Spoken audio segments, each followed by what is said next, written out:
marka wadaadada halkan joogay Minnesota ban ayaan xujeynaynaa oo ay ka soo jawaabaan oo ay sheegaan in uuna Ilaahay banaynin in uu ninku afar guursan karo Ilaahay ma banaynin marka in Ilaahay aan been laga sheegin wadaadada Minnesota halkan jooga anaga marti qaadayna hadii kale ha ka soo jawaabaan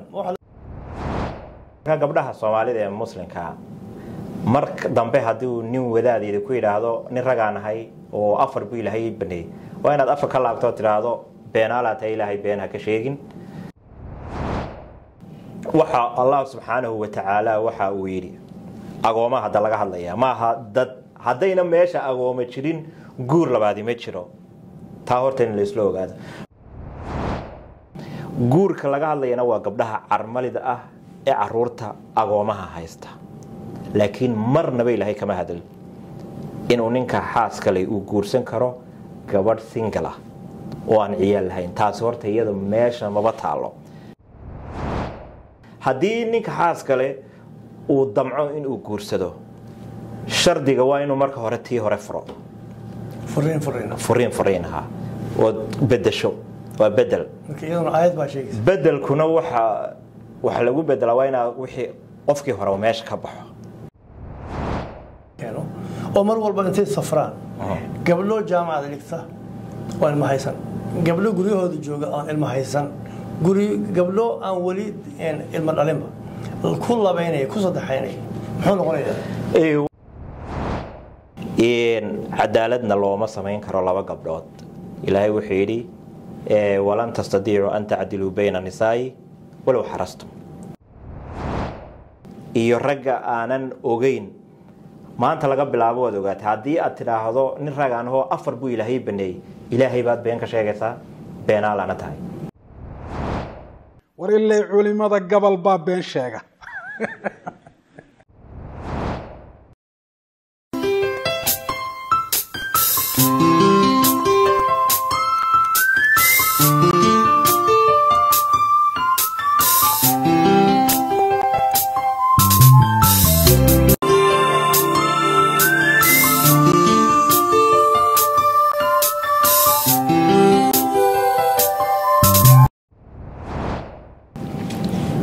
tahay daawada ku soo dhawaada telefishinka STN oo ka imaanaya magaalooyinka mataanaha St. Paul iyo Minneapolis ee gobolka Minnesota daawada ku soo dhawaada barnaamijkeeni beenta wadaadada oo naga barateen barnaamijkaas aan ku soo qaadan doono maanta arin xasaasi ah oo ku saabsan dumar ragga inay guursan karaan afar dumar ah taas oo badana soo noqotay su'aal badan ka soo weydiiyay inaan ka hadalno waa tahay wax rabaa inaan ka weydiiyo su'aal ragga awali ma loo baneeyay afar dumar inay guursadaan aad ka hadlaysaa ma jirtaa cabditaar aad baad ma santahay run ahaantii horta waa mowduuc in xasaasiya barnaamijkan intaynan diyaarin ba waxaan ku soo dhigay mid kamid ah barayga bulshada laakiin dadku waxaan moodaa in ayna quraanka akhriin oo isla markaana ayna muxuu ahaa baarin oo baaritaan ayna sameeynin isla markaana maskaxdoodii iyo aqligoogiiba ay u dhiibteen dadkan wadaadadani dilaalinta ah aayada ah ama su'aasha jawaabteeda aayada ah muxuu ahaa intaanan aayadaba u galin ma banaan tahay in uu ama Allah subhanahu wa ta'ala ma u baneeyay in uu ninku afar xaasamar wada guursan karo guud ahaan waa maya waxay had iyo jeer la soo boodaan aayada labaad ee muxuu ahaa aayad saddexaad ee suuratu nisaa oo ka hadlaysa muxuu ahaa agoomaha oo aayadahani suuratu nisaa bilowgeeda ilaa page-ka u horeeyo dhan agoomaayay ka hadlaysaa sidii mushkiladda agoomaha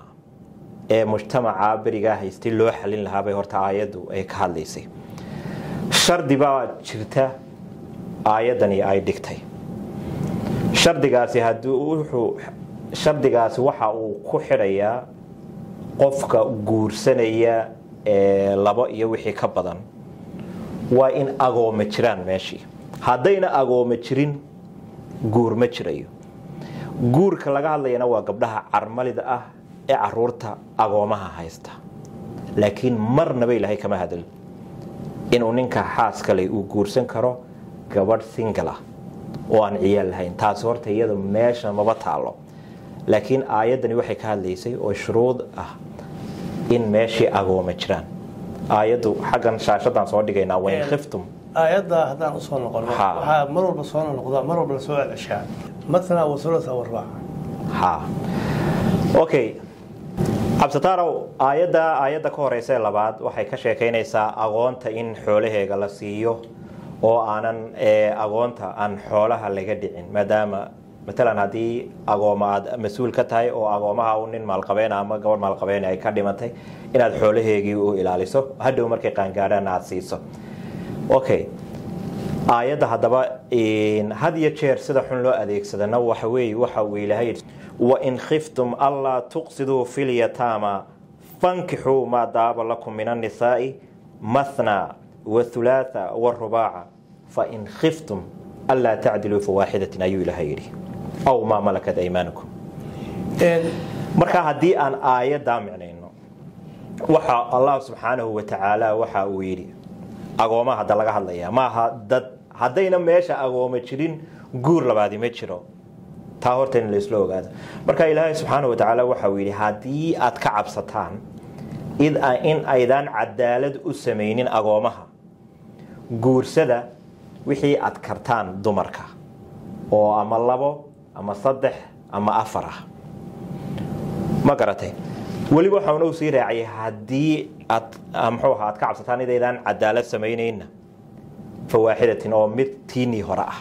arrintan xagga laga keeno oranaysa mar walba lagu soo celceliyo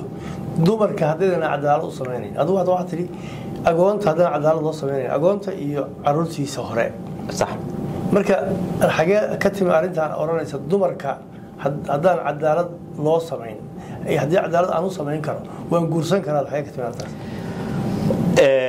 aayadan ay si qaldan u turjumeen si qaldan oo ma turjuminne muxuu ahaa taxriif bay ku sameeyeen ujeedadii aayadda ayaa ay bedeleen Allah subhanahu wa ta'ala waxa uu leeyahay shardigan waa agooma meesha inay yaalaan agooma horeyba waan ku celiyay agooma haddii ayna jirin guur labaad ma jiro marka mushkiladu xitaa mushkilad waqtiyadan taaganba maaha waxay mushkilad waqtiga carabtii ama quraysh haysatay oo mujtamac haysatay ayuu Allah subhanahu wa ta'ala xalinayay marka waxa loogu tala galay ragga xaasas kale sidaada iyo aniga oo kale in ay guursan karaan gabdhaha carmaliga ee gabdhaha carmaliga ee agoomada haysta asxaabtii haddaba way jirtaa gabdhaha asxaabnahay oo caruur haysta muxuu ahaa agooma ah marka taas buu ilaahay ugu tala galay in muxuu ahaa oo ninku xaas kale ee caruur leh uu guursan karo gabdhaha ay asxaabta yihiin ee agoomaha haysta si uu muxuu ahaa mujtamacu hagaago ciyaalkii aabbo u yeeshaan oo muxuu ahaa dhiirigelin u timaado ma garatay shuruudda kale uu ilaahay sii raacay waxa weeye haddii aad ka cabsato in aanad gabdhihii aad axsaanta u falaysay ee caruurta agoomaha haystay in aad guursatay iyo taadii hore haddaanad cadaalad u samayn karayn ilaahay wuxuu yidhi fawaaxidatin taadii baad iskaga ekaanaysaa jumlada ugu horeysa oo in khiftum an laa taqsidu fi lyataama inta kale waxay noqonaysaa si raacaysa intaasaa waxay caddaynaysaa soo maaha intu waa shard laasima marka intaasa wey inta laga hadlaya wakaas haa intu waa shardi tusaale ahaan waxaan ku yidhi haddii taleefonkaygaas aad gurigayga geyso $1 baa ku siinaya shardigu waxa ku xidhan inaad geyso muxuu ahaa guriga haddii kale ma qaadan karaysid marka waa in marka meesha waa inay agooma jiraan waa in aad ka cabsanayso muxuu ahaa in aad cadaalad u kala samayn weydo mushkiladanina mushkilad hadda taagan maba aha waa in dhibaato agoomeed ay jiraan ay dhibaato agooma jiraan waxa laga hadlayaa bulshadaas ugu horeysa laakiin intuu halkan nin iska soo fadhiistay uu yiri nin ragaan oo ilaahay baa fariibanay warde beenaalata ilaahay beena ka sheegin ilaahay afar ma banaynin waana aayadda kaliya oo ka hadlaysa waana aayadda kaliya ka hadlaysa taas quraanka 14 ku jirta dhulka laga hadlay aad iyo aad jumladaasna waxay ka hadlaysaa shardi weey agoomay ka hadlaysaa iyadoo hadhow tan u sii fududaynaysa sheegaysa sida aad u xalin lahayd agoomahaas wakaas